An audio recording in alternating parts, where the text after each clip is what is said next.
가능한 일이면 시작한다? 아닙니다. 시작하면 가능해집니다. 예뻐서 사랑한다? 아닙니다. 사랑하면 예뻐집니다. 건강해야 운동한다? 아닙니다. 운동하면 건강해집니다. 세상의 많은 문제들도 순서를 바꾸어서 거꾸로 할 때 해결되는 문제들이 많습니다. 내 힘들다를 거꾸로 하면 다들 힘내가 됩니다. 이처럼 예수 그리스도의 관점으로 세상을 거꾸로 뒤집어 보면 힘이 날 줄 믿습니다. 사람은 자신의 장래, 자녀들의 미래를 알기 원합니다. 사람의 마음이 불안한 것은 미래를 알 수 없기 때문입니다. 한 달 후, 1년 후, 10년 후 미래를 미리 안다면 얼마나 좋을까요? 그러나 한 번만 더 생각해 보면 미래를 자세히 아는 것은 복이 아닌 것 같습니다. 인생사 모두 세세히 알고 사는 것이 과연 복일까요? 미래는 아는 것이 아니라 믿는 것입니다. 세상 사람들과 예수 믿는 사람들의 가장 큰 차이가 뭘까요? 세상 사람들은 인생을 알고 가길 원하고 예수 믿는 사람들은 인생을 믿고 가길 원한다는 것입니다. 세상 사람들은 자기 자신이 인생의 주인이기 때문에 장래의 일을 자기 힘으로만 해결해야 합니다. 그래서 내일을 아는 것이 필수입니다. 트렌드를 분석하고 미래를 예측해야 합니다. 그래야 조금이라도 불안을 떨쳐버릴 수 있기 때문입니다.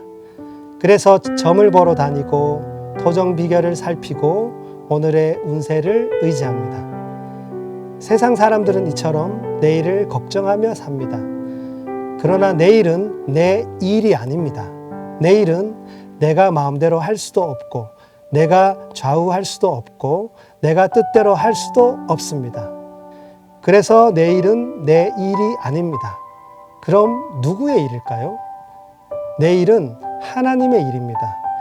내일의 모든 것은 하나님이 결정하시고 하나님이 이끌어 가십니다.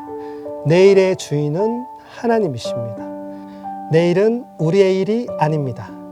내일은 하나님의 일이기 때문에 내일에 대한 염려는 내려놓고 내일을 온전히 하나님께 맡기시기 바랍니다. 그리고 우리가 해야 할 일은 바로 오늘을 사랑하는 것입니다. 현대인이 사용하는 컴퓨터와 스마트폰은 각각의 운영체계를 가지고 있습니다. 그렇다면 하나님께서 사용하시는 운영체계는 무엇일까요? 바로 사랑입니다. 성경은 그 사랑을 알려주는 책입니다. 고린도전서 13장은 사랑장입니다. 성경의 운영체계라 할 수 있습니다. 고린도 교회는 각자의 열심으로 교회를 섬겼습니다. 그런데 그 열심이 오히려 교회를 분열하게 만들었습니다.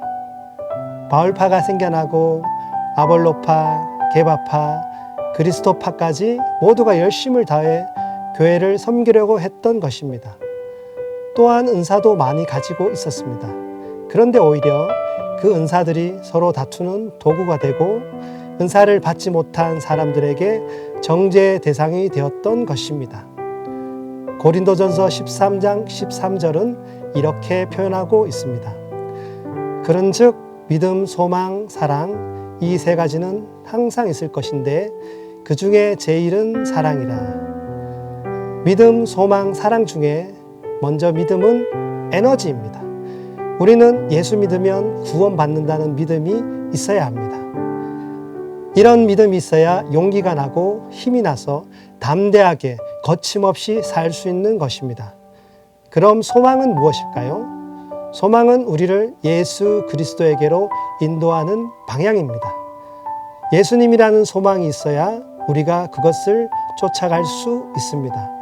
그리고 그 믿음과 소망의 최종 목적지는 무엇일까요? 그것은 바로 사랑입니다. 우리가 믿음이라는 에너지를 쓰고 소망의 방향으로 가야 하는 그 목적지가 바로 사랑입니다. 이 세상에서 제일 가치 있는 것은 사랑입니다. 그리고 우리가 해야 할 일은 내일을 걱정하는 것이 아니라 오늘을 사랑하는 것입니다. 내일은 내 일이 아니고 하나님의 일입니다.